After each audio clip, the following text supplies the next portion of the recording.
Bueno, continuando con la serie de Católicos con Doctrina, para quien la vaya a escuchar el episodio por primera vez, este es un recorrido por nuestro catecismo de la Iglesia Católica, el catecismo que está vigente desde el papado de San Juan Pablo II, y justamente pues vamos, digamos, desglosando las propuestas con los numerales que ella misma tiene.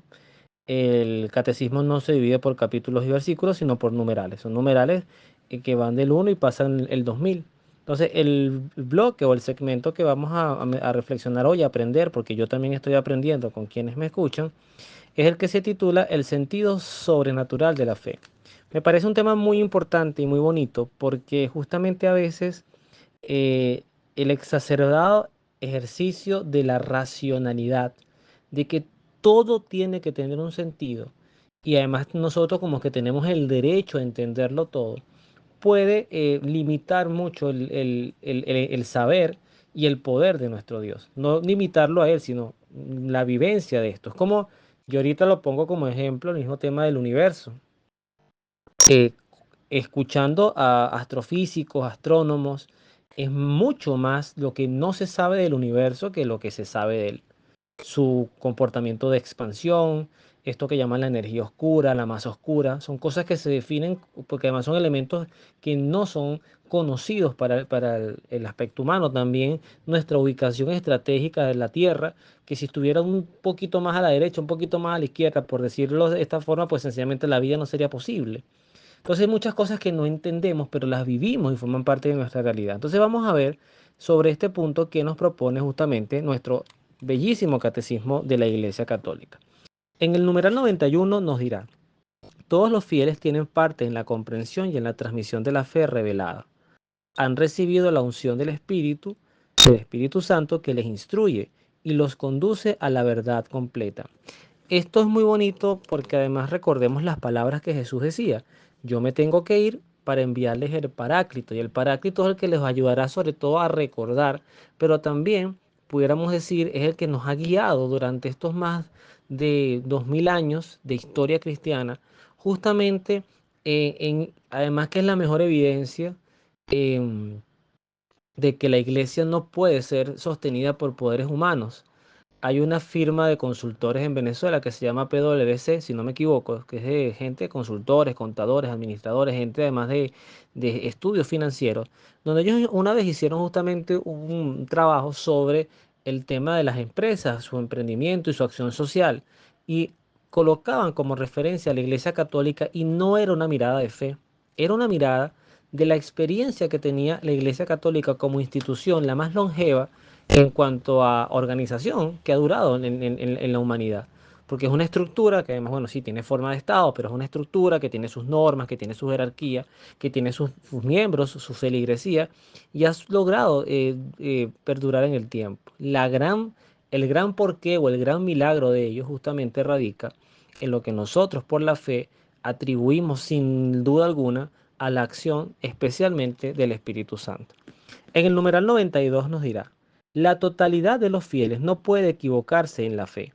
Se manifiesta esta propiedad suya tan peculiar en el sentido sobrenatural de la fe de todo el pueblo, cuando, desde los obispos hasta el último de los laicos cristianos, muestran estar totalmente de acuerdo en cuestiones de fe y de moral. Esto también es importante destacarlo, porque a veces nosotros le estamos pidiendo a Dios señales, signos, prodigios, ¿no? Esto de hecho, esto mismo le pasó a Jesús. De hecho, se lo preguntan en el capítulo 6 de San Juan, que se está meditando en este tiempo ordinario del año 2024. Y le decían, ¿qué signos vas a hacer tú para que creamos? Y justamente Jesucristo ahí se define como el pan vivo bajado del cielo. Pero hasta ese momento el único signo había sido la multiplicación de los panes. Más adelante, por supuesto, habrán otros signos más prodigiosos. Pero algo bien importante es el hecho que además, fíjense que leyéndolo ahorita tiene mucho sentido.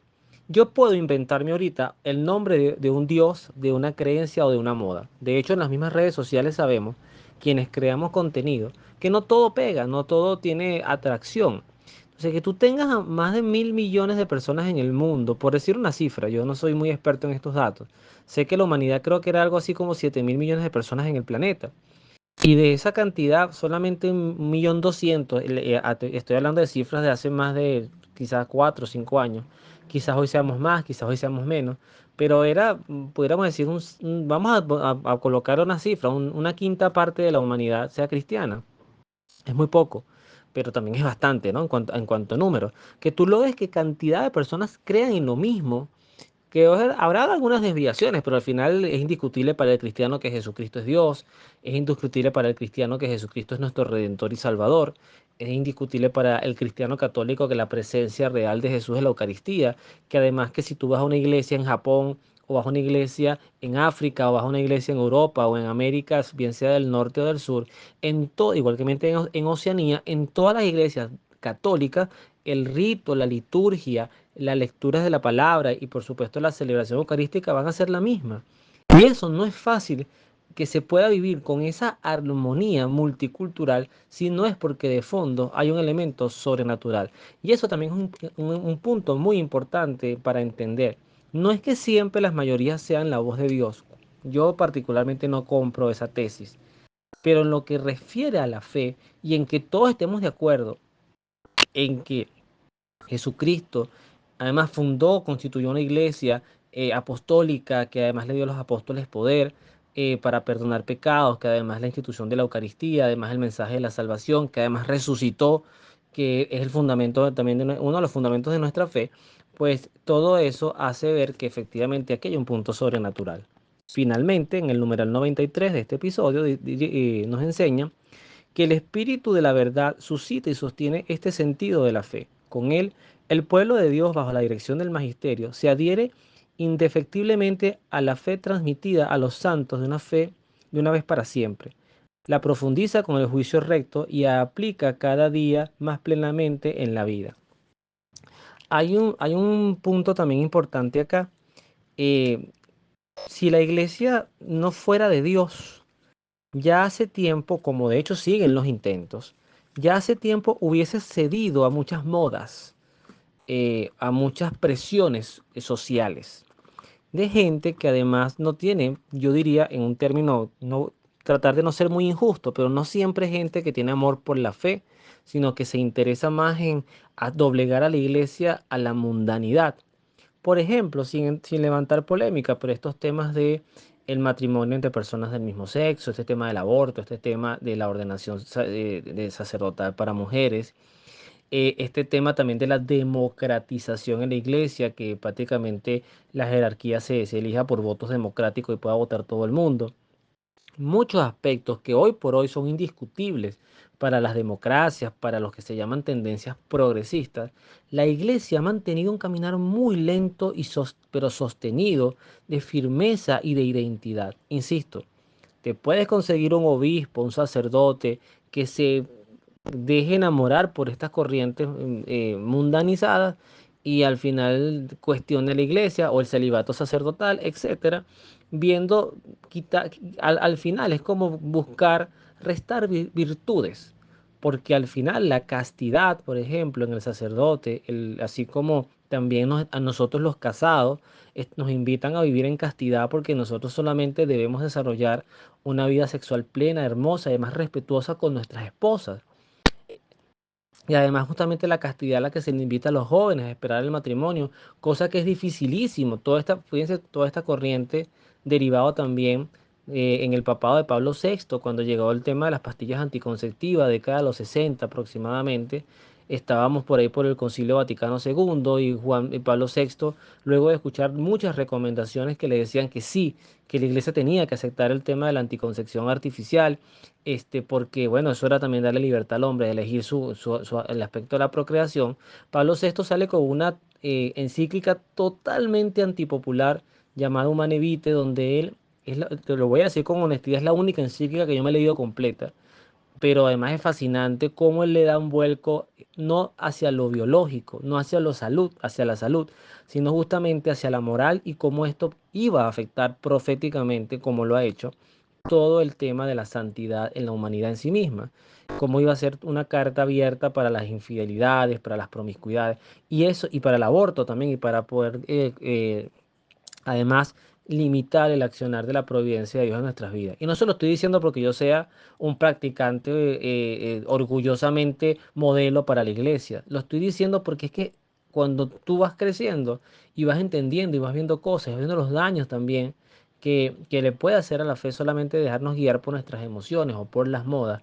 El gran milagro sobrenatural que tiene la iglesia es su lenguaje firme, sostenido, y además constante en el tiempo. No lo digo, insisto, en cuanto a los testimonios particulares de algunos sacerdotes o consagrados o laicos, sino en cuanto al mensaje general católico, que es lo que significa la palabra católico, universal, para todos los que creemos en esta fe, que además, para decirlo con mucho orgullo, es nuestra fe verdadera. Entonces, bueno, cerramos acá este episodio número 25, donde hemos profundizado en el sentido sobrenatural de la fe, y ya para el próximo episodio hablaremos del crecimiento en la inteligencia de la fe, y con él culminaremos justamente como un nuevo capítulo, una nueva parte, porque inclusive leeremos el resumen para entrar ya luego en la Sagrada Escritura. Así que bueno, poco a poco, esto no tiene ningún apuro, vamos caminando en el aprendizaje, en la enseñanza de nuestra fe. Yo voy aprendiendo también. Yo no me he leído el catecismo completo, lo estoy haciendo en esta serie. He leído muchas cosas del catecismo, pero así en orden, calmadamente, el tiempo que Dios me disponga de vida, pues esto se puede llevar años. Qué rico que sea así, y ojalá que podamos pues ir creciendo en la identidad y fortaleza de nuestra bella fe cristiana católica. Que Dios los bendiga, nos vemos en la oración.